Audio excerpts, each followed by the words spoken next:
Good morning बच्चों। तो बेटा 11th कॉमर्स के स्टूडेंट जो हैं वो इस वीडियो के अंदर बीएसटी के सब्जेक्ट में समझेंगे एकल स्वामित्व व्यावसायिक फर्मों को। हम एकल स्वामित्व व्यवसाय और एकल स्वामित्व फर्मों की बात कर रहे हैं, एकल स्वामित्व फर्मों को पढ़ रहे हैं।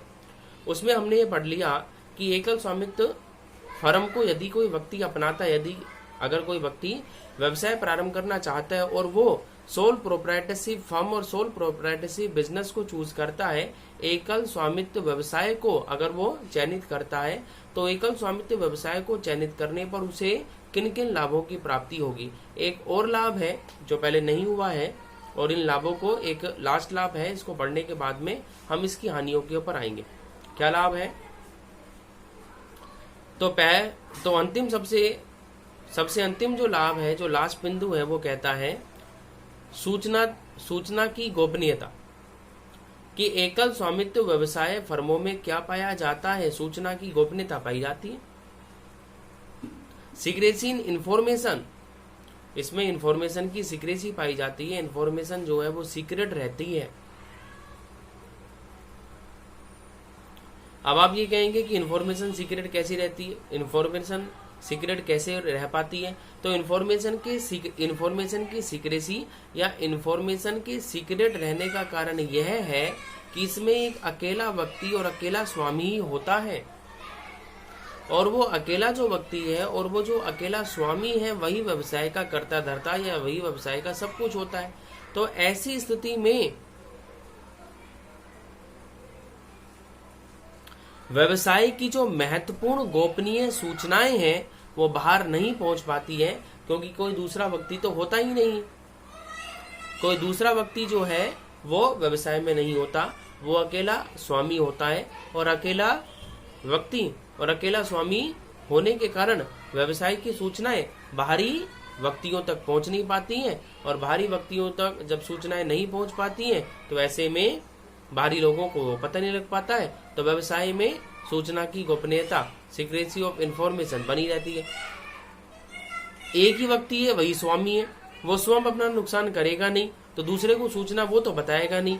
कोई दूसरा व्यक्ति इसमें एज ए पार्टनर या साझेदार या मालिक के रूप में है नहीं, तो सूचनाओं की गोपनीयता बनी रहती है। जैसे खाता बहियों में क्या स्थिति है, फर्म को लाभ हो रहा है कि हानि हो रही है, सेल बढ़ रही है कि घट रही है, ग्राहकों से कितनी वसूली हो रही है या कितना पैसा डूब रहा है, इसके बारे में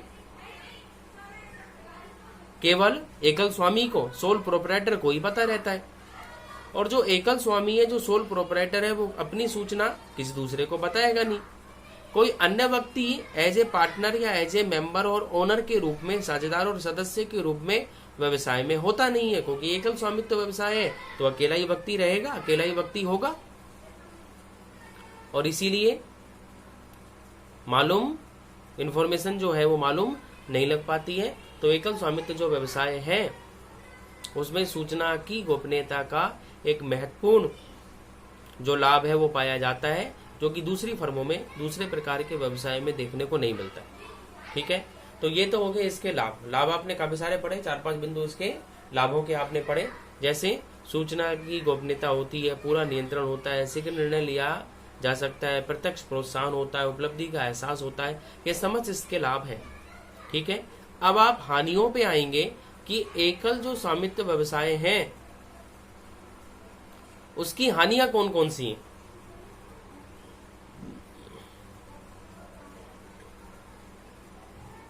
तो एकल स्वामित्व व्यवसाय की जो मुख्य हानियां हैं वो इस प्रकार से हैं, निम्न प्रकार से।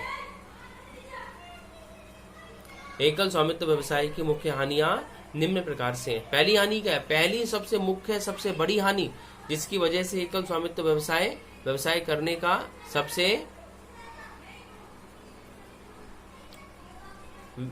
एकल स्वामित्व व्यवसाय करने का सबसे ज्यादा जोखिम भरा विकल्प माना जाता है, उसका नाम है असीमित दायित्व।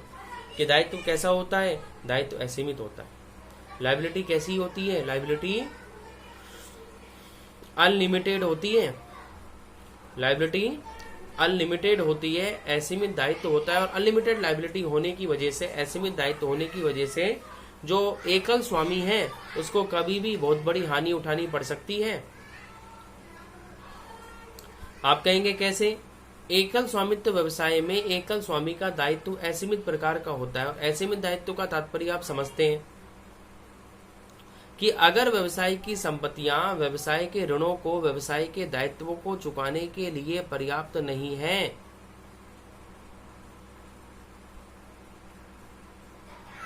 तो ऐसी स्थिति में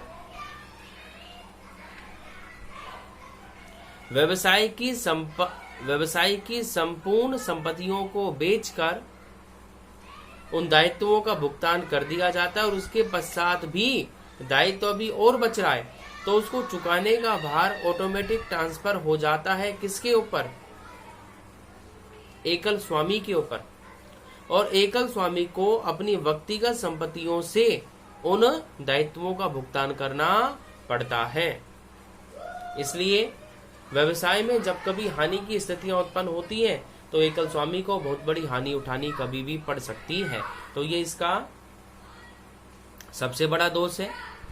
व्यवसाय के मालिक के लिए दायित्व के रूप में लाभ ये रहता है, दायित्व के रूप में लाभ जब होता है जब उसका दायित्व किस प्रकार का हो? सीमित प्रकार का। सीमित प्रकार का है तो उसके लिए अनुकूल अच्छी स्थिति है, उसके लिए लाभ है। लेकिन अगर असीमित प्रकार का दायित्व हो गया तो उसके लिए नुकसानदायक वो व्यवसाय रहता है। ठीक है, इसलिए लोग कंपनी की स्थापना करते हैं क्योंकि कंपनियों में दायित्व कैसा पाया जाता है? सीमित प्रकार का पाया जाता है। और कंपनी की दिवालिया होने पर, अधिक कर्जा या भार आने पर मालिक को व्यक्तिगत रूप से उत्तरदायी नहीं ठहराया जा सकता है। ठीक है, दूसरा बिंदु है प्रबंध योग्यता। प्रबंध योग्यता कैसी होती है? सीमित होती है।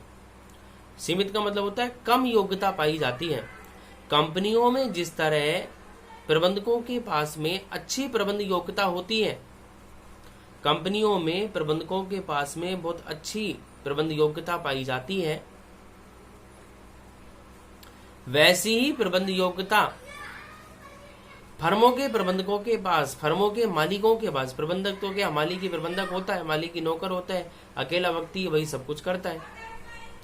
तो जो प्रबंधक हैं, जो मालिक हैं, उनके पास में उतनी अच्छी योग्यता देखने को नहीं मिलती जितनी अच्छी योग्यता कंपनियों के प्रबंधकों और कंपनियों के मालिकों के पास में पाई जाती है। तो एकल स्वामित्व व्यवसाय में प्रबंधकों के पास में व्यवसायिक योग्यता का, मालिक के पास में व्यवसायिक योग्यता का अभाव रहता है, और अपूर्ण तरीके से और अपूर्ण योग्यताओं के साथ में ही वो अपने व्यवसाय को चलाते रहते हैं। अपूर्ण तरह से, अपूर्ण योग्यताओं के साथ में ही वो अपने व्यवसाय को चलाते रहते हैं। व्यवसायिक जो कुशलता है, जो व्यवसायिक दक्षता है, वो उनमें उत्पन्न ही नहीं हो पाती है, क्योंकि एकल स्वामी इतने पढ़े लिखे नहीं होते हैं, कंपनियों में कोई काम किए हुए हो ये भी जरूरी नहीं है, तो अपने आप ही उनके अंदर योग्यता और तकनीकी क्षमता और कौशल और ज्ञान का अभाव पाया जाता है। जबकि कंपनियों में काम करने वाले जो प्रबंधक हैं बहुत पढ़े लिखे व्यक्ति होते हैं, उनके पास में बहुत उच्च स्तर की डिग्रियां होती है, बड़े बड़े कॉलेज और यूनिवर्सिटी से वो पढ़कर आते हैं, और तब जाकर कंपनियां उनको जॉब देती हैं। तो सीधी सी बात है, अधिक पढ़ाई की है तो क्षमता और ज्ञान तो ज्यादा ही होगा। तो उच्च योग्यताएं जो हैं वो उसके पास में, एकल स्वामित्व व्यवसायी के पास में नहीं होती है। ऐसे में जो प्रबंधन है वो उन्नत तरीके से, अच्छे तरीके से, उच्च स्तर का अच्छा प्रबंधन जिसमें कोई कमी नहीं हो, एक्यूरेसी बिल्कुल पाई जाती हो और कमी नहीं हो, ऐसा प्रबंधन देखने को नहीं मिलता है। ठीक है बेटा, तो ये इसकी कमियां हैं। कमियों के 2-3 बिंदु और हैं और बच रहे हैं, वो हम कल नेक्स्ट वीडियो में पढ़ेंगे। ओके बेटा, थैंक यू।